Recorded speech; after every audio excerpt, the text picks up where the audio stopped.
पाकिस्तान भी इस वक्त दो कश्तियों में बैठा हुआ है। एक तरफ नॉर्थ के साथ तजारत कर रहा है और दूसरी तरफ हथियार और मॉरल सपोर्ट और लेजिटिमेसी का सपोर्ट साउथ से ले रहा है, हम्म बिकॉज वेस्ट उसको ट्रस्ट नहीं करती because of its nuclear program. So hmm Pakistan के लिए भी डिफिकल्टीज है, मगर पाकिस्तान ने एटलीस्ट बेहतर तरीके से इसको इन हैंडल इश्यूज को किया। कन्फ्रंट कर रहे हैं, हम्म हैंडल कर रहे हैं।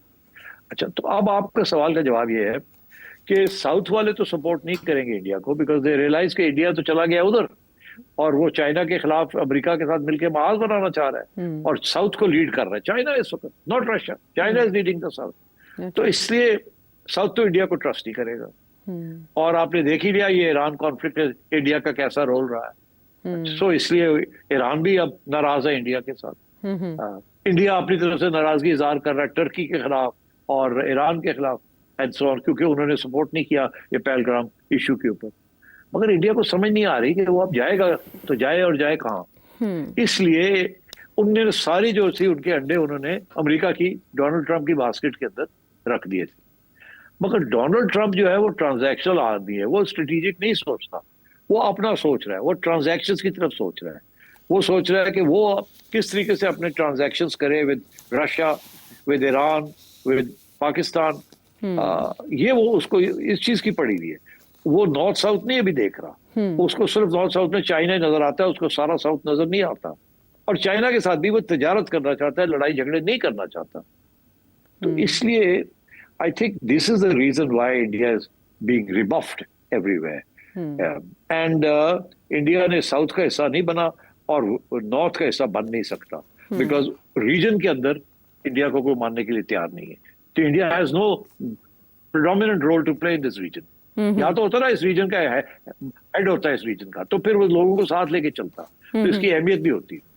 अब ठीक। इंडिया ने जिस तरीके से इसकी मिलिट्री ने पाकिस्तान के खिलाफ कार्रवाई की है वो तो फेल हो गए। तो हम्म अमेरिका 10 दफा सोचता होगा कि यार ये इंडिया तो नाइदर है नो देयर, हमें क्या फर्क पड़ता है कि इसकी इकोनॉमी फोर्थ लार्जेस्ट इकोनॉमी है, जी। इसके तो कोई दोस्त ही नहीं है, हम्म इसके तो हथियार ही नहीं है, इसको तो लड़ना नहीं आता, तो ये चाइना के साथ हमारा क्या साथ देगा, ये तो फिर दगाबाजी कर जाएगा, पलट जाएगा।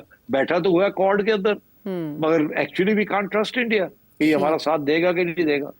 सो आई थिंक इस किस्म के इश्यूज चल रहे हैं एंड हम्म इंडिया को आहिस्ता आहिस्ता it will waken up to this fact कि हम्म वो जमाने खत्म हो गए हैं, ये अब नहीं खेल सकता पुरानी गेम। एक हम्म तरफ अमेरिका के साथ चाइना के खिलाफ एक बहास खोल के बैठा हो और दूसरी तरफ ये तवक्को करे कि साउथ वाले भी उसको सपोर्ट करेंगे कि नहीं। हम्म इसीलिए एससीओ में जो कुछ हुआ है may have come as a shock to India, मगर इनको पहला शॉक तो यही मिला था ना कि पहलगाम के ऊपर किसी ने सपोर्ट नहीं किया। हम्म अब ये दूसरा शॉक मिला कि एससीओ में भी इन्होंने इनको किसी ने सपोर्ट नहीं किया। अब तीसरा शॉक भी इनको मिलेगा ब्रिक्स के अंदर। ओके। ब्रिक्स के अंदर भी भाग जाएंगे लोग, इनको नहीं सपोर्ट करेंगे। तो मैं हम्म ये समझता हूँ कि एक strategic miscalculation Indian ruling class की हो रही है। वो अभी भी समझते हैं कि हम बड़े इंडिपेंडेंट हैं और न्यूट्रल है, हम ग्रेट पावर है। इंडिया ठीक। ग्रेट पावर नहीं है। हाँ। ग्रेट पावर अमेरिका है और ग्रेट पावर चाइना है। ठीक। और एक सेमी ग्रेट पावर जो है वो रशिया है। India is not a great power. वो हम्म चौथी उसकी economy, Japan for example, Japan की economy is very strong, Germany की economy is very strong, but they are not जी। Great powers. हम्म इसी तरीके के साथ India is not a great power. ठीक इंडिया है। ने अपने आप को कन्विंस कर लिया कि हम ग्रेट पावर है। वो सारी मिडिल क्लास वहां की यही समझती है कि जी अब जब हम हैं तो क्या गम है। ऐसी बात नहीं है। हम्म और ये जो लड़ाई झगड़े हुए हैं अभी इंडिया पाकिस्तान में, इसमें एक्सपोज हो गया, hmm both militarily and also diplomatically. ठीक। So that is what is happening here. ठीक है। सारे फ्रंट्स आपने एक्सप्लेन कर दिए। आपने मिसकैलकुलेशन की जो बात की, मुझे आपसे ये जानना है कि एक अरसे तक ऐसे लगता था कि भारत का झूठ भी सच की तरह कंसिडर किया जाता है, स्पेशली कश्मीर के मामले को लेकर पाकिस्तान जहां जहां गया वहां भारत ने रद्द कर दिया और कहा कि ये तो मामला तय हो ही नहीं सकता, बाहमी तौर पर भी, और इवन के ट्रेड के मामले पर हमेशा उसने पाकिस्तान को पीछे रखा। मिडल ईस्ट के साथ पिंगें बढ़ाई भारत ने, तब भी पाकिस्तान को कहा जाता था कि आप आलमी सतह पर तनहा रह गए हैं और मुस्लिम ममालिक भी भारत के कैंप में जा रहे हैं या उनका साथ दे रहे हैं, स्पेशली ईरान ने जो पाकिस्तान के साथ किया या भारत के साथ जिस तरह से रवाबत बढ़ाए। सिट साहब, माशी ताकत होने की वजह से हमेशा भारत को पाकिस्तान की निस्बत वैल्यू दी जाती थी, पाकिस्तान तन्हाई का शिकार कहा जाता था भारत में भी। ऐसी कौन सी केमिकल चेंज आई है, कौन सा ऐसा मकाम था जिस पे भारत की पसपाई हुई? क्या ये मई का जो ऑपरेशन किया उन्होंने सिंदूर, उसके बाद से मामला चेंज हुए या बहुत पहले? नहीं, देखिए, मामला तो शुरू हुआ जब इंडिया ने सोचा कि मैं तो ग्रेट पावर हूं, मैं भी वही काम कर सकता हूं जो बाकी ग्रेट पावर्स करते हैं डिप्लोमेसी में। उससे सबसे पहला जो इन्होंने इनिशिएटिव लिया, वो इन्होंने इनिशिएटिव लिया कि आउटसाइड द बॉर्डर असैसिनेशंस। इन्होंने डेवलप्ड कंट्रीज के अंदर, वेस्टर्न कंट्रीज के अंदर जाके अपने इंटेलिजेंस एजेंसियों के जरिए अपने मुखालफिन को असैसिनेट किया। अच्छा, ये तो देखिए, ये हमने सुना था सीआईए करती है, मोसाद करती है, सीआईए मोसाद एक ही बात, या केजीबी करती है। ठीक, इंडिया ने मिस कैलकुलेट किया। इनका ख्याल था कि ये कर सकते हैं, मगर जब कनाडा ने बड़ी सख्त रवैया इख्तियार किया कि आप नहीं कर सकते, इंडिया वाज शॉक्ड कि यार ये क्या बात हुई। उसके बाद अमेरिका ने प्रोटेस्ट किया, उसके बाद यूके ने प्रोटेस्ट किया, फ्रांस ने प्रोटेस्ट किया, भाई ये क्या कर रहे हैं, आप क्या समझते हैं you can do this? No, ये रूल्स आपको नहीं अप्लाई करते। तो फिर जाके इनको पहले इनका ख्याल था मसला ही कोई नहीं है, हम कर लेंगे। इन्होंने पाकिस्तान में किया ना, और they got away with it. इनका ये ख्याल था कि अब वहां भी हम कर सकते हैं, बट नो, दे कांट।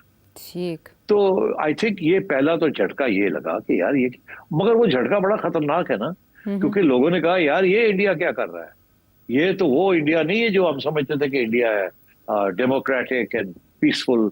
ये तो बड़ा एक अग्रेसिव किस्म का नैरो माइंडेड इंडिया है। और फिर ये जो इंडिया का जो सेकुलर स्टांस है, उसको बीजेपी ने जो तबाह किया है, that has been a very major issue in the West. आहिस्ता आहिस्ता उनको इस बात की समझ आई है। वो नरेंद्र मोदी के साथ तो बड़े इम्प्रेस थे कि जी बड़े इकोनॉमिक डेवलपमेंट होगी, ये होगा वो होगा, और इन्वेस्टमेंट हम जाके वहां इंडिया में करेंगे।